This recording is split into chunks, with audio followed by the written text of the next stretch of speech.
Monsieur le maire, nous trouvons finalement assez surprenant de devoir émettre des vœux pour vous demander à ce que la ville puisse assurer aux côtés de l'État la sécurité des Bordelaises et des Bordelais. Assez surprenant car cela fait bientôt un an qu'on vous demande un débat et que nous vous demandons de présenter votre feuille de route, votre stratégie en matière de sécurité, que nous puissions, comme le fait d'ailleurs aujourd'hui Fabien Robert, proposer donc des solutions, tout simplement répondre aux attentes des Bordelaises et des Bordelais.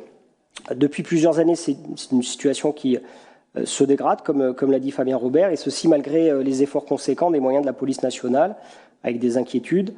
des Bordelais, qu'ils soient simples habitants ou commerçants. Nous, on voudrait aussi compléter ce vœu avec des questions très légitimes sur où nous en sommes aujourd'hui du recrutement des policiers municipaux, où nous en sommes aujourd'hui de votre audit sur la vidéosurveillance, où nous en sommes aujourd'hui du redéploiement des policiers municipaux dans les quartiers, où nous en sommes aujourd'hui de votre plan d'action de lutte contre les violences dans certains quartiers, où nous en sommes du renforcement de la médiation et de la prévention, où nous en sommes de la proposition de l'État de conventionner avec la ville un partenariat de sécurité à l'instar de ce qui a été fait dans un certain nombre de villes. Nous savons depuis le dernier CLSPD de mars que nous n'aurons votre stratégie territoriale de sécurité, que vous avez d'ailleurs, comme vous l'avez confirmé, M. Smith, sous-traité à un cabinet externe, au mieux qu'en fin d'année. Que de temps perdu. Aujourd'hui, c'est une vision globale dont nous avons besoin, pas de mesures à la marge, et c'est en ça que cette motion nous gêne.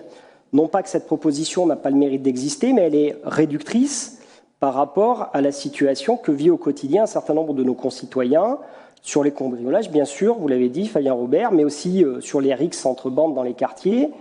sur les points de deal qui pourrissent la vie des habitants et des commerçants, sur les agressions envers nos forces de l'ordre et nos agents publics, sur les harcèlements de rue que subissent les Bordelaises dans certains quartiers qui leur sont désormais quasi interdits. Et c'est pourquoi nous nous abstiendrons.